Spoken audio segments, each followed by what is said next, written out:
Coming up right now, a woman shows how an online hack led to a front door special delivery. Also coming up, a school does a double take 17 times as a record-breaking number of siblings start kindergarten this year. And a little bit later on, it's no likes given for one town as they say no to social media influencers. We say yes to you. Daily Flash starts right now. Get ready for trending news and entertainment. This is Daily Flash with your hosts, Andrea Jackson and Mitch English. The fun starts right now. This is Daily Flash.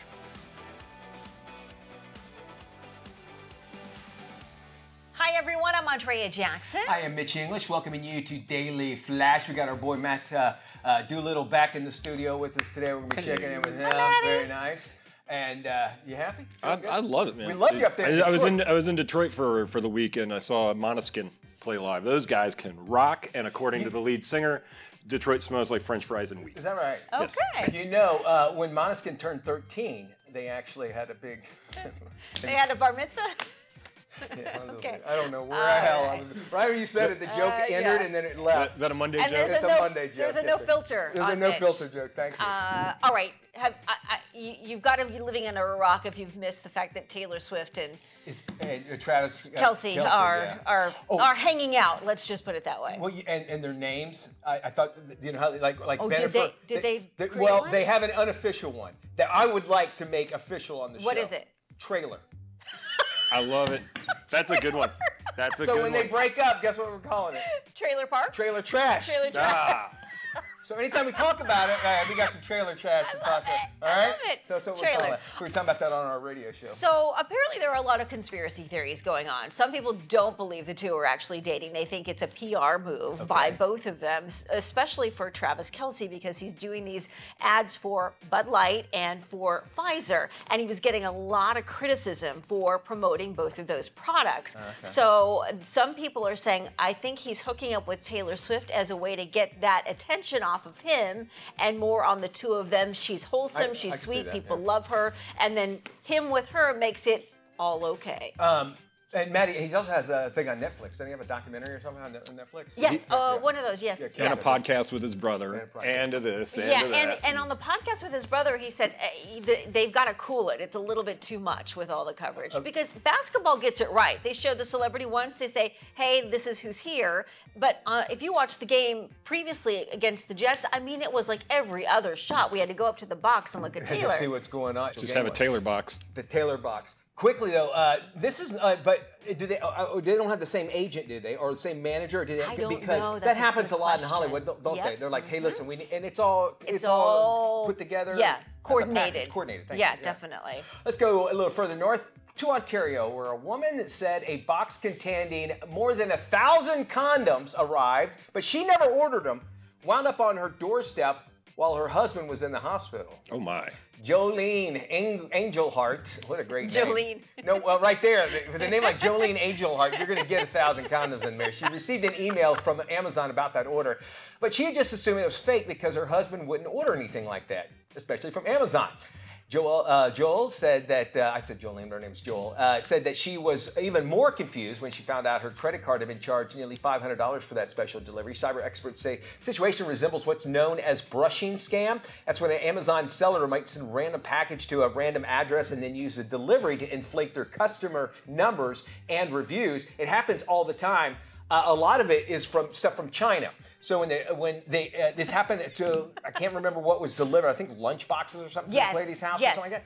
And basically it's cheaper for them just to get it out so that it looks like they're a higher seller and they get better rankings on Amazon. So this kind of thing happens. Meantime, I say there's a party at Joel's house while Daddy's gone. Don't you think? With 1,000 of them? I think so. That are balloon animals for everybody. Well, you know, she could be handing them out as a public service to the neighbors idea. or the local Good schools. idea. A Pennsylvania school district is celebrating the arrival of something they are calling Twindergarten School, as 17 sets of twins start kindergarten this year. The Colonial School District in Montgomery County said 7 pairs of twins are enrolled at Ridge Park Elementary School. The district said the first day of kindergarten is usually an emotional emotional time for young children. However, having a built-in buddy, aka a twin, on the first day of school is a huge benefit for both kids and parents. Peggy Smith, who teaches kindergarten at Ridge Park, said this year's Twinder Garten class is crazy. She's been a teacher there for 20 years with only a couple of sets of twins coming through during the span of her 2-decade career. 17 sets of twins. It looks like they have several boy-girl situations, or I like to call them Beverly Hills 90210 twins, right? Yes. But at least they're not identical, because that would really screw you up if having that many identical kids in a school. Something in the water there for the 17 I wonder. twins? Yeah, you know, and correct me if I'm wrong, if somebody knows, but it usually skips like a generation. So like usually twins don't have twins, but you know, maybe I get it. It's just, I guess, coincidence. Coincidence? I A mean, coinkydink? Coinkydink, who knows? Some residents in a small New England town are fed up with being overrun by an influx of annoying influencers during the fall season. Pomfret, Vermont has long been a popular destination for fans of the fall colors. However, locals have had it with influencers taking over their streets and with lights and cameras and costume changes, seeking that perfect Insta-worthy photo. Many have taken to flying drones, blocking roads, even preventing emergency crews from getting through their elaborate Insta setups. So the town recently decided to close the main road until late October. One local homeowner said many of these so-called influencers are under the impression the area is a public park. It is not, and many are trespassing on private property for the impromptu photo shoots. Okay, so, you know, it seems like more people are going to come there, are going to know about, what was it, Pomfret? Pomfret. I never heard of that before. But more and more people will be coming there because of it. So to push them away seems weird. Like if I was Chamber of Commerce, I'd be like, hey, all right, but let's make sure, you know, like some rules. Or maybe get a filming permit or something like that. Yes. New York does. You see the benefit for promotion, right? Yeah, 100%. And tourism. But if you've got people overtaking your roads with all these setups, it does get a little inconvenient. And photo booth, or changing rooms and everything on the side. Drones. And drones. Oh, the drones are the worst because they get out crashing. So that's a public safety problem. Yep. And Matt, do you have a drone? I do. Yeah, I've crashed it many times. Yeah, do you have any experience with that? That's what I would have said. All righty, a local man who takes photos of cars stuck in the sand at the Jersey Shore is now releasing a calendar featuring, well, 12 unlucky drivers. His name's Andrew Grossman. He owns the Riptide Bait and Tackle Shop. Check this out. He started posting photos of cars getting stuck in the sand on the store's Facebook page and scored thousands of followers. Grossman said that someone suggested he turned those pics into a calendar. Why not? First one was printed back in 2021. He says the 2024 calendar already shaping up to be one of his best. Vehicles with four-wheel drive are allowed on the beach with special permit. However, most of the warning signs are ignored by tourists and few locals, meaning, they're left right there, stranded on the shore. Good thing is the profits from his new calendar are going to be donated to local families in need. Daytona Beach in Florida, where we're at, you're allowed to drive on the beach. You don't have to have four-wheel drive. No. But every time I've gone, I've seen somebody get stuck in it because you realize, like, if you drive where everybody drives, it's usually okay. It's when you back up to look at the beach and you get in that soft sugar sand, and you're getting stuck. And if you don't pay attention to the tides, you're in big trouble. That is something too, right? You have to stay near your car for sure. We go now to Arkansas, where a police officer's body cam was recording a foot produce when a chicken accused of trespassing. Jonesboro police officer Nathan Swindle responded to a home after Matt, look up some why the chicken crossed the road joke. We called him about a chicken who refused to leave the front porch. Once the officer arrived at the scene, he ended up chasing the chicken through the apartment building's parking lot for about 5 minutes before it finally took off. Nathan said his fellow officers have now given him the nickname Rooster. And why not? Body cams have changed everything. You know, this is like, my son is a cop in Oklahoma City, and first off, I never ask him how's work going because I don't want to know. I don't want to know. He did tell me something that happened when he called me on my birthday, and I was like, man, just stuff they have to see. Yeah. But then also, you don't see him having to deal with something like this. Right. You know? And this is probably a great day at the office because this is something fun and mindless. So I talked to him. Yes, I talked to him. He's got like this computer in his squad car and everything, and he goes, I can't talk long. I'm on my break right now, but I hear it, and it's a robot. You know, and so something like this, we go, chicken is on road, needs, and it's funny as heck listening to, like, so he heard one, I think I'm allowed to tell you the story. So I heard the robot voice, it was going, it's a, complainant called, said, they want sister to leave house. Says that we are a good family. Because they have to send notes. And Yeah. It's so funny to see that. All right, Maddie, you got So it. yeah, so why did the chicken cross the road? Why did chicken Why? cross the road? Because it was free range there. Free range. Free range chickens, you say, Nice. Maddie. It wanted to know what all the jokes were about. That's why. It Oh, well. Well, that okay. makes go sense. find out Sure. more. Plenty of I sense. could see that. Wrap us up with one finale. Leave the stage. Why Mic did the dropper. chicken cross the road? Why did chicken cross the road? Why? Because he was social distancing. Well, Oh, it's a period joke, meaning a time era. period. Yeah. An era. There you go. All right. More Flash. Better jokes. Promise when we return.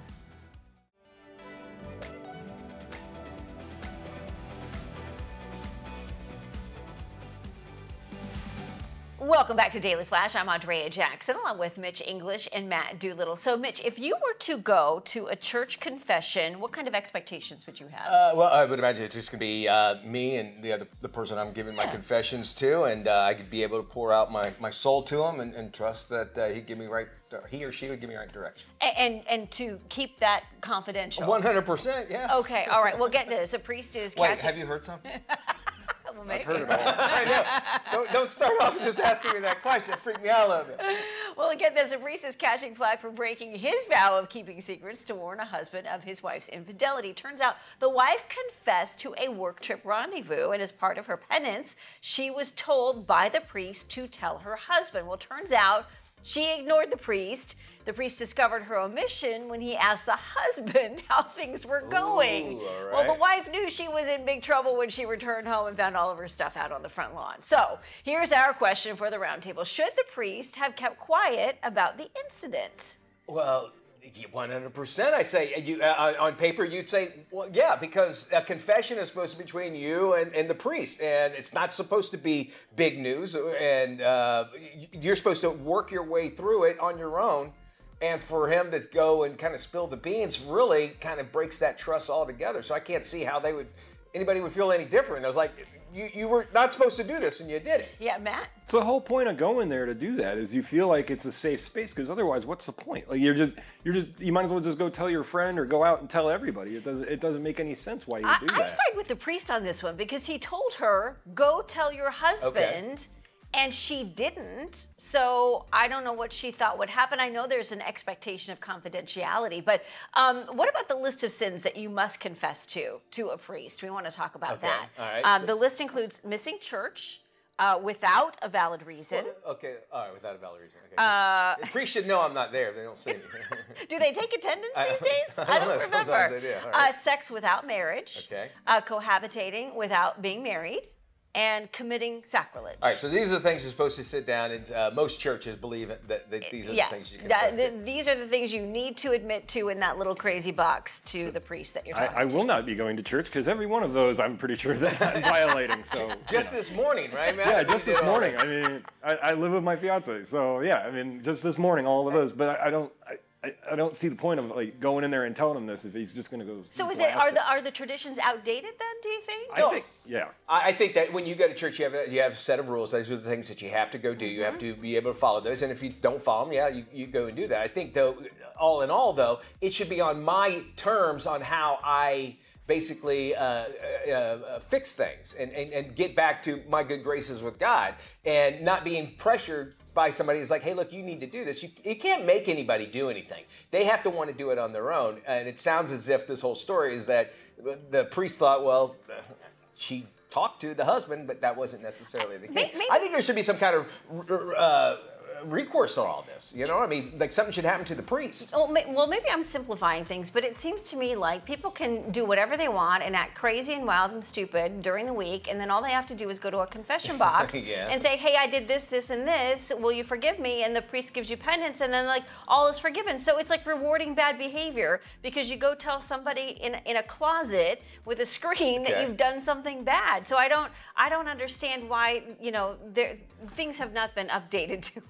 I think you're right. I think that more and more millennials are not even actually going to church anymore, and they're also adopting. I don't need religion. just don't be a jerk. You know what I'm saying? Don't do something stupid is what they see. But also I see in my life, had I not had religion, I would not have necessarily had a core that would kept me on the track that I was on, to be able to at least to go back when I felt like there were some issues. So I'm thankful for those rules. So you like the structure and the boundaries. 100%. Yeah, I appreciate the structure for that. But if something like this happened to me, I think it would be very wondering if the falter, the grounds that I'm standing on, if I can't trust the person that I've confessed this big thing that's going to happen in my life to, and then knowing that he wound up telling somebody that I had hurt. And a lot of those times too, and you know, I'm not a churchgoer myself. I just wasn't really brought up in it. But the people I do know that have gone, they've had more problems with their priests having issues with the congregation sometimes. So the priests are, you know, doing what they're preaching. But I think the expectation is she went in, she confessed, the priest said, tell your husband. Yeah, you're right. And if you follow the traditions and the rules of the church, then I think she was at fault for not following what the priest had advised her. So she shouldn't be surprised that her stuff was out on the lawn when she returned home. I think, though, with that, though, there is a level of expectation that you're supposed to work on your own pace. And this guy just kind of pushed her off the edge in order to, make it happen. And it would be hard for me to go, well, you just did it. Maybe you should take on the sin since you're the one confessing to my husband or the person that I broke this vow to. Where is the priest in all of this? He broke up a marriage. Had she done it, she doesn't know. The priest doesn't know exactly what's going on in that marriage altogether. He knows what is being told, and there's always three sides to every story, right? I mean, could she possibly sue him or anything like that? That's what I say. I think that there is, I think she should be liable. for breaking up a marriage and destroying your lives, kind of. But I mean, she did do the sin, really. But. She did, yes. But again, we live in this day and age where we don't take responsibility for anything, right? It's sort of like, well, I go and tell you this, like I'm supposed to. You tell me what I'm supposed to do, and then you go and ask my husband, and then he flips out, and she's trying to be a victim in all of this. It doesn't work that way for me. I think no matter what, maybe the priest needs to do his own confessing as well. That, hey, look, I really screwed up. I think I screwed up this marriage, and it's something that he'll have to work through. Maybe the three need to get together for a counseling session. Maybe so. And you know what? Most priests aren't married, right? And they probably don't understand the whole thing about how marriage is. It's like, look, let them work things out. So maybe you have to take that in consideration when you realize they're human. Yes. They're basically vessels that you believe are to God to help you find your way, but they make human mistakes. Keep that in mind. We want to know what you think. Go to our socials right now and sound off on this. Was the priest wrong for telling the husband? We're back right after this.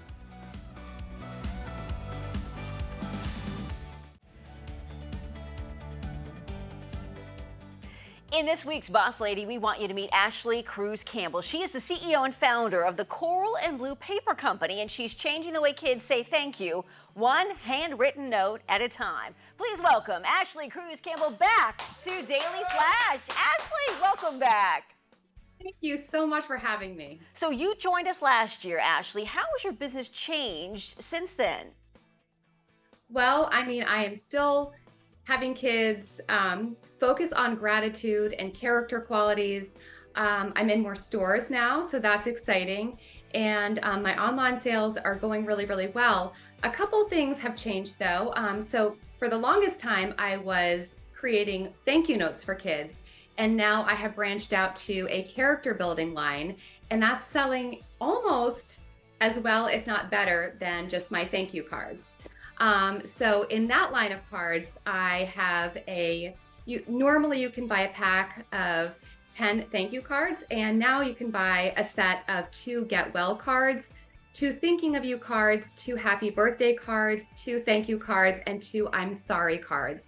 And so we're really focusing on character qualities and developing those qualities that parents care about and society cares about. So that's what I've been working on.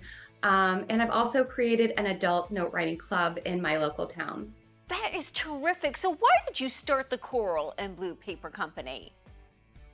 Well, I started it because I couldn't find any kid-friendly stationery. I really wanted my kids to write their thank you notes. I grew up writing mine, so that was important for me.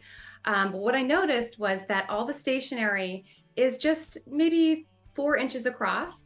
And so when you have kindergartners through 4th and 5th graders, they tend to have larger handwriting.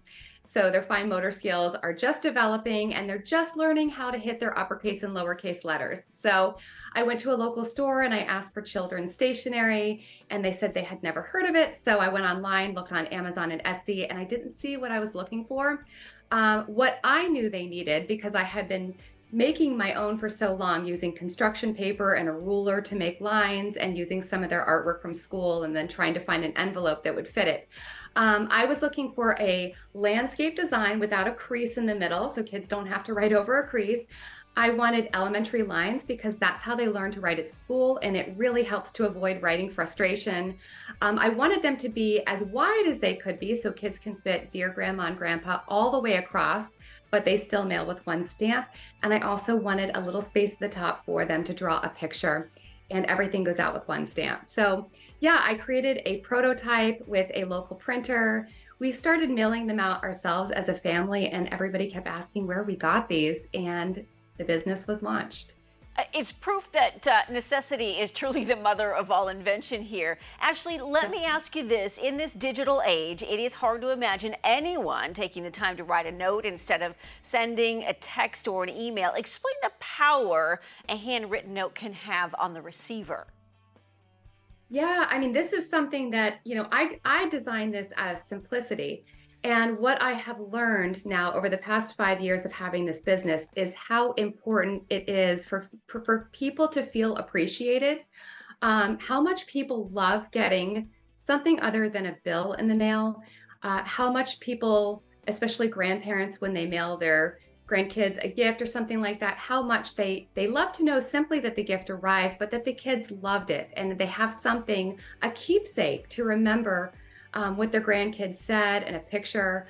All of those things, you know, in our digital world have sort of gone by the wayside. So what I learned in creating something that I was simply trying to make simple for parents and for kids in writing the thank you note was that our country, our parents, our people are really hungry for kids expressing gratitude and kids expressing character qualities, even adults, but I'm in the kid business. So yeah, people, I think in our fast-paced digital age are just really excited about the idea that kids would sit down and take the time to write a note. Yeah, why is it so important to teach kids the importance of a handwritten note, and what kind of response have you received from parents? It's been overwhelming. I have learned so much about the power of writing and what it does for the brain. First of all, there's the fine motor skills that are developed.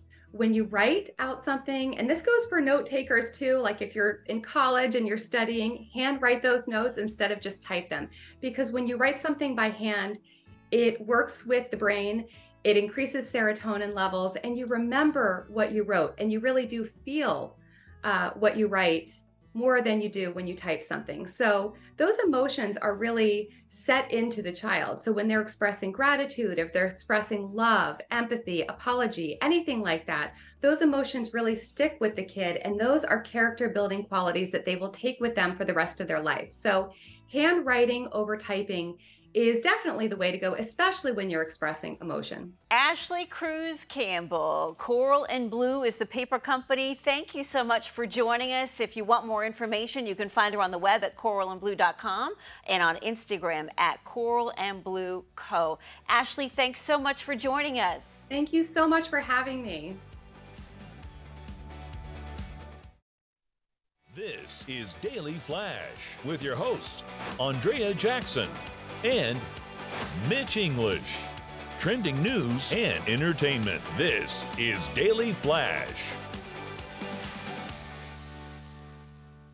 Hi everyone, I'm Mitch English. I'm Andrea Jackson, along with Matt Doolittle. This is Daily Flash, your source for trending news and entertainment. And here we are, the 9th day of October. October, my favorite month.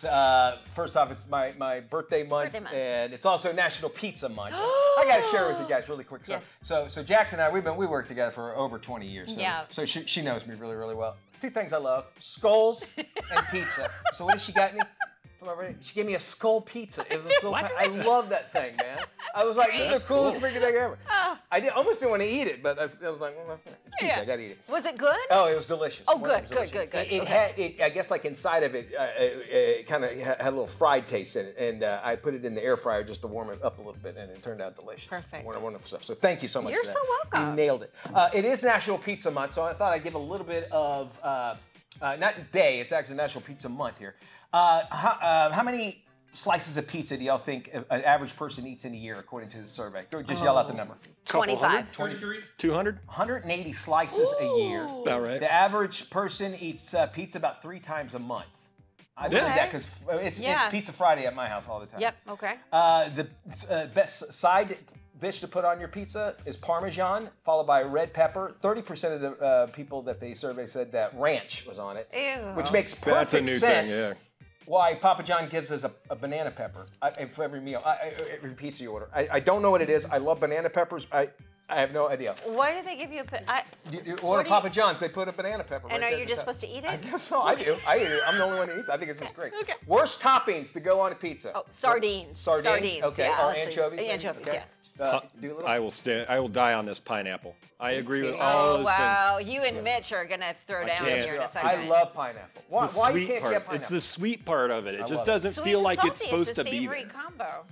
Okay, according to the survey, avocado is one of the worst Oh things. yeah, no, it doesn't belong on a Mac pizza. and cheese, Oh, which I've never had. No. People are saying pineapple, which I disagree with wholeheartedly. Yeah. And finally, fried chicken. Now, I say fried chicken unless you use barbecue sauce as the sauce. Because a barbecue pizza is, to me, is delicious. Yeah, but I think you're right. There are certain things that just don't belong on a pizza. But I'll go with you on the pineapple. I like a little pineapple. I do. I mean, I Canadian love it. bacon. Yeah. Yes. Yeah, Canadian that's a bacon good. pineapple. Yeah. Very good stuff. Okay, an Ontario woman said a box containing more than 1,000 condoms that she never ordered arrived at her doorstep while her husband was in the hospital. Joelle Angelhart said she received an email from Amazon about the order, but she just assumed it was fake because she and her husband wouldn't order anything like that, especially from Amazon. Joelle says she was even more confused when she found out her credit card had been charged nearly $500 for the so-called special delivery. Cyber experts say this situation resembles what's known as a brushing scam. It's when an Amazon seller might send a package to a random address and use the delivery to inflate their customer numbers and reviews. One thing just to send it out, but it's another thing to charge her credit card $500. I mean, that's a lot, first off. You know, and you know, the good thing about, I'm sure she was able to get it back, get her money back and all that sort of thing. Amazon's pretty good with that. But these scams happen more than people realize. And a lot of times they'll just show up and they won't charge you because they're trying to, the company's based out of China, and they have too much, then they have to just get rid of it, and they'll do it. So. Did you get the emails from Amazon recently about, hey, about the gift cards and about using Master? No. Yeah, so I got like a slew of emails from Amazon over the weekend about be careful when you pay with a gift card, be careful when you do this with a MasterCard. I was like, well, this is odd. And then, of course, they came out the following couple of days after to say, hey, ignore those emails. Oh, really? Yeah, and I was like, well, I'm that still bewildered. Something was about to happen. They must have fixed yes. it. All right. A Pennsylvania school district celebrating the arrival of something they're calling Twinder. 17 sets of twins start kindergarten this year. The Colonial School District in Montgomery County said 7 pairs of twins are enrolled at Ridge Park Elementary School. The district said the first day of kindergarten is usually an emotional time for young kids. However, having a little built-in buddy, aka twin, is on the very first day is a huge benefit, not only for parents, but for the kids.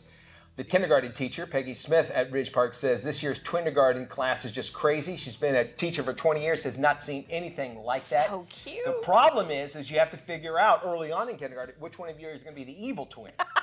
And also, not only that, it's coming out, the story, the same week as The Exorcist, which has 2 evil twins in it, right? Do you get to share the grades?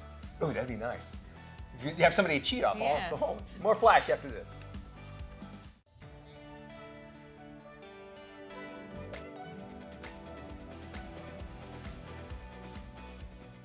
Back to Daily Flash. Well, in today's KSA Cares, we're chatting with a Marine who's also now jumping into the world of technology, all while being the mom of 5. She's Drina Black, the owner and founder of Phoenix Data Marketing. How are you, Drina? I'm doing great, thanks.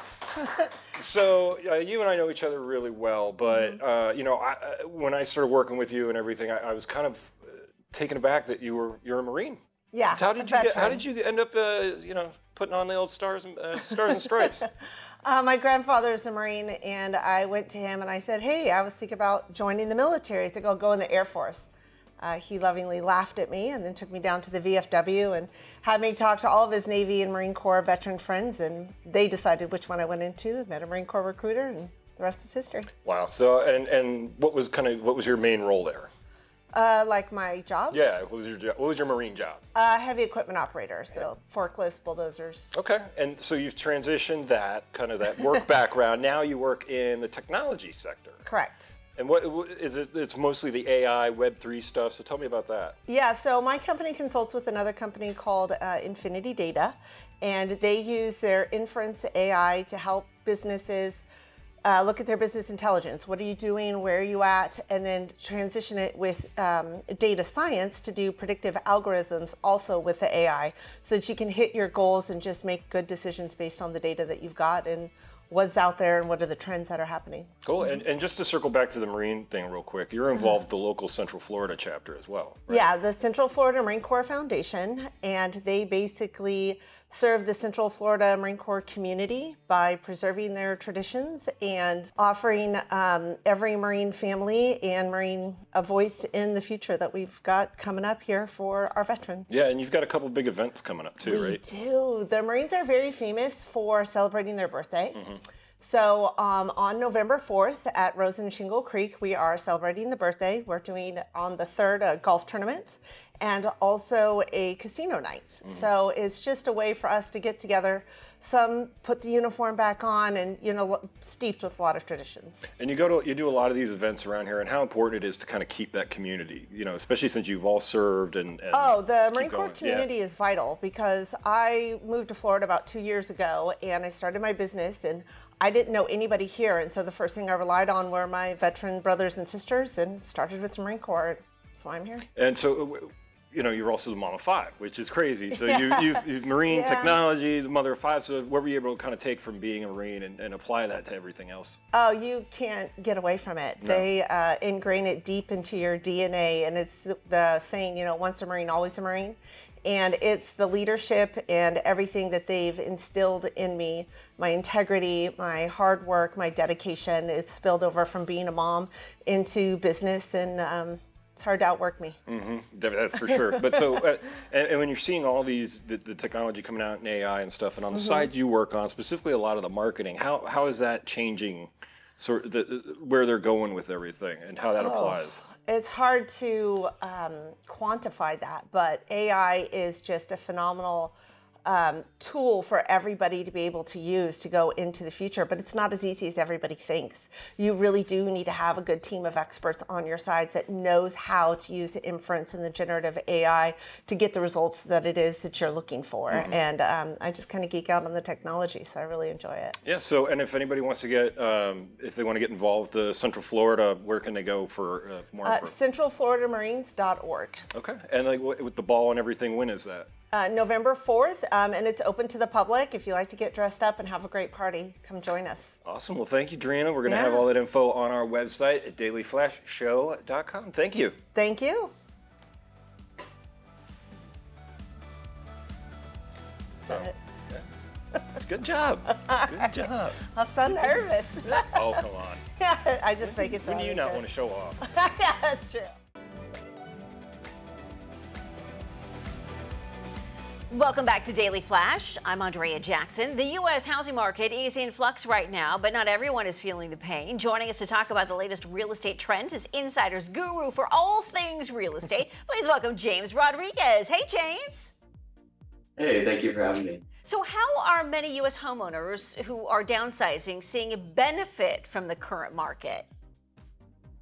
Well, you think about the winners and losers over the past few years. Really, the winners are those who bought homes either before the pandemic or early on when home prices hadn't risen significantly yet.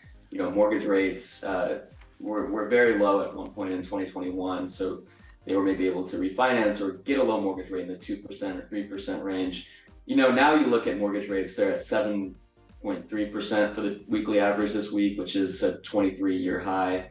You look at home prices that have risen more than 50% over the past 3 years. So, really, if you're downsizing, you've owned a home for a little bit, you have a significant amount of equity, maybe you've completely paid off your mortgage. So then, you're in a great position to now compete in a market where it pays to have all cash to be able to beat out other offers. And, you've built up all this wealth over the past few years. James, it always seems like with most anything, timing is everything. Are there concerns about a real estate bubble forming again, especially in certain parts of the U.S.? I think what we've definitely seen is that certain markets have gotten a little overheated, and we're seeing a little bit of a kind of return to normal in some areas where, especially in the West, where, I think you're seeing home prices continuing to rise in the East, falling in some areas a little bit in the West. But I don't think there's concern, at least from the economists that I've spoken to yet, of kind of the same bubble crash that we saw in 2007, 2008. I think, lending standards have tightened significantly since then. I think we are seeing not the same oversupply that we saw at that point. So for those reasons, I think a crash to the same effect isn't really in the cards right now. You mentioned rising home prices and, of course, the sky-high interest rates. How could we see this impact the economy in different ways? I think we're looking at inflation, especially. I think that's really what the Fed is paying attention to right now. And as you look at, what home buyers are able to afford, I think they're being increasingly, concerned about inflation. And so I think, all these ripple effects, especially with, not so much on the home buying side, but with rents.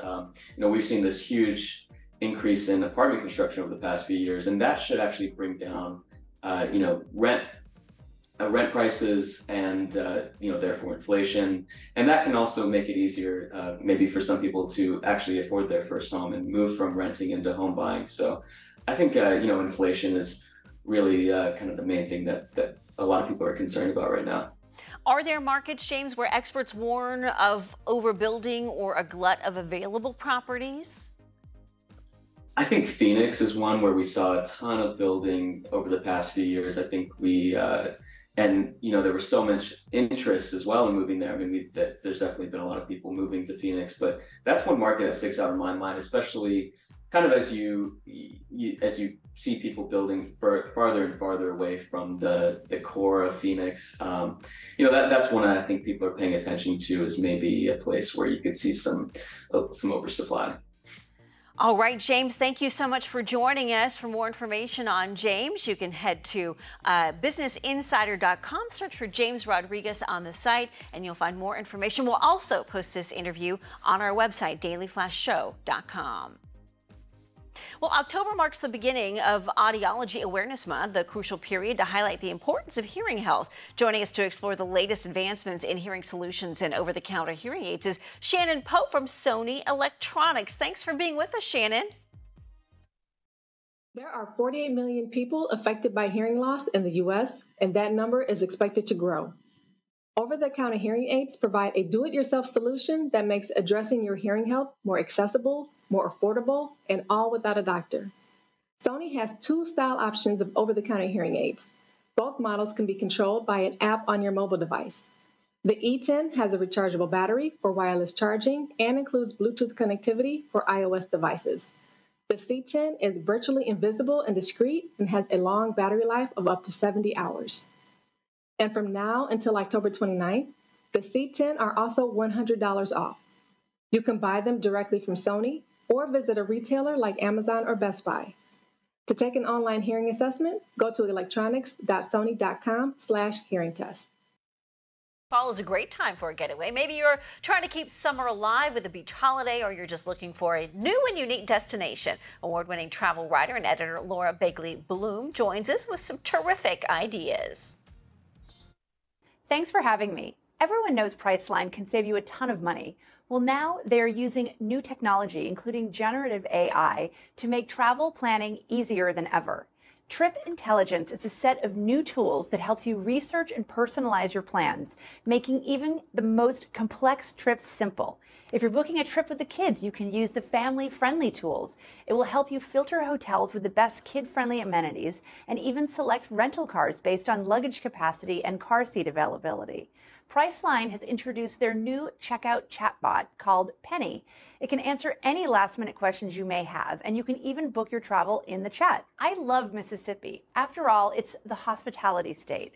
Fall is the perfect time to discover Mississippi's charming small towns and quirky museums. From Elvis's humble home in Tupelo, to the picturesque town square in Oxford, to the historic downtown in Vicksburg, or the stately homes of Natchez.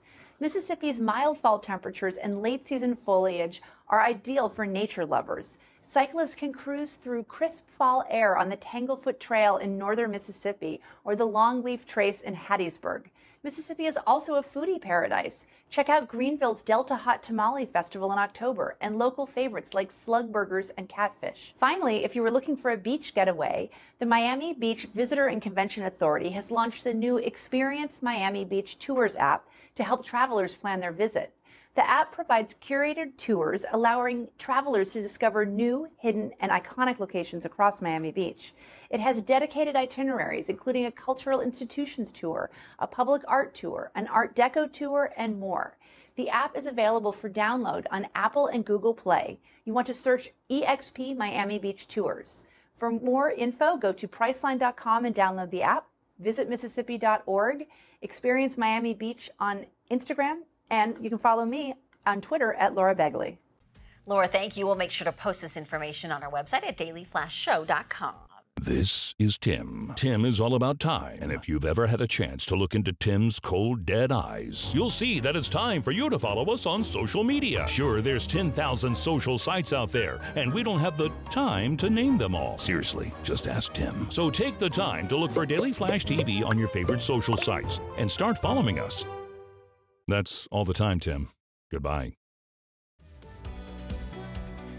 Hey, welcome back to Daily Flash. It's time to take a look at the lifestyles of the rich and famous. We're going to dive into some celebrity real estate. Okay, let's kick things off with Elton John and his love affair with Atlanta real estate in the early 90s. Sir Elton bought a 2,500 square foot duplex on the 36th floor of a building back in 1992. During the next few decades, he bought up 5 more units on the same floor, turned them all into one giant 13,000 square foot apartment. Now with his farewell tour under his big shiny glittery belt, Sir Elton is putting the luxury condo on the market for just under $5 million. It features amazing views of the city skyline. It also has a gym, a massage room. There's a formal dining room, a gallery space. The primary suite includes a giant seating area and a spa-like bathroom. It also has huge closets that once housed Elton's colorful clothing collection. The condo also comes with 9 reserved parking spaces, 6 private storage units, and 5 dedicated spaces to store wine. I know that Oprah did that. She bought the apartment above her and turned, or the condo rather, and then she had a 2-story one just like that. And if you look at the building of this, it's you wouldn't think that it looks so grandiose inside like this. The building doesn't look like it would be very like, nondescript. Yeah, nondescript. That's great way to talk about it. As Kiss entered the final stretch of their long-running farewell tour, the hard rock band's tongue-wagging frontman Gene Simmons was also saying a different kind of goodbye. Simmons has parted ways with his Las Vegas area mansion earlier this year after deciding Sin City just wasn't a good fit for him and his fam. You could say he's been on the band's End of the Road tour longer than he's actually owned a home. It's a contemporary 11,000 square foot spread in Henderson that he bought. $8 million back in 2021. The 8-bedroom home, fit to rock and roll all night and party every day, has a bar, 11-car garage, a pool, chef's kitchen. The rocker also left his stamp on the property during his short time there, snapping up the adjacent plot for an extra $2.6 million. And guess what? He planted 100 trees there, so good for him. Ooh, wow. Okay, actress Zoe Saldana's Beverly Hills estate on the market for a cool $16 million. The traditional property has an outdoor pool, tennis court, record show, and entity tied to Saldana, who is known for Star turns in movies like Avatar and Guardians of the Galaxy. Bought the property for $8 million back in 2016. The 5-bedroom, 6,000 square foot home has been recently remodeled and has custom wood and imported stone finishes. It has a home theater, gym, large panel family room, and the house was originally built in the 1970s. Oh, that's nice. So a little bit home feeling, you know. Sometimes like these newer homes, it just feels like grandiose, but sometimes it has that home-ish feeling. You can rent it for $47,000 a month. Oh, let's do it. I'm going. Yeah, why not? That does it for our show. We'll be back tomorrow. Y'all take care. We'll see where we look at you. Have a fantastic day.